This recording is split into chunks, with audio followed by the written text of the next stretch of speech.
தனலட்சுமி எடுத்துட்டு போவேன், திருப்பி வாங்கி ஒரு 10 கிலோ தங்கத்தை எடுத்துட்டு போனேன். எப்படிடா இதையண்டா?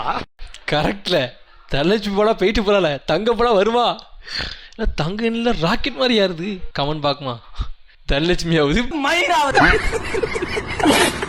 பிஃபோர் 2020 கோல்ட் ரேட் 10 பவன் பொன்னெடுத்து கஞ்சுக்குள்ள காய வச்சு காலி ஒன்ன செய்ய போறேன் மானே மானே. நவ் 2026 கோல்ட் ரேட்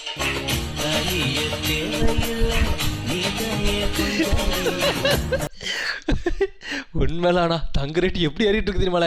நேற்று மட்டும் 1200 கூடியிருக்கல, இன்னைக்கு பார்த்தா 1000 குறைஞ்சிருக்கு. சரி குறைஞ்சிருக்கு, இருந்தாலும் 1200 கூடிச்சல. இது வரைக்கும் வாழ்நாள் இவ்வளோ ரேட் கூட நான் பார்த்தே கிடையாது. ஒருவேளை அங்கே உட்காந்து லாண்டுட்டு இருக்கான்லோ, 200 கூட்டதுக்கு பதிலாக 1200 கூட்டானோ போல. ஐயோ 1500 கூட்டமே, சரி இன்னைக்கு ஒரு 1000 குறைச்சுன்னு சொல்லி இன்னைக்கு ஒரு 1000 குறைச்சிட்டானுங்க. இப்போ 200 மட்டும் கூடியிருக்கு. இப்படி கூட்டினா சரி நம்ம எப்படி கோல்டு வாங்க போறது இல்லை, சும்மா பார்க்க போறோம். இருக்கட்டும், அதுக்கு நம்மளுக்கு என்ன சம்பந்தம்? இருந்தாலும் அதை பார்க்கவே பயமா இருக்குல்ல. நீ என்னடா அங்கே பாத்துக்கிட்டு இருக்க?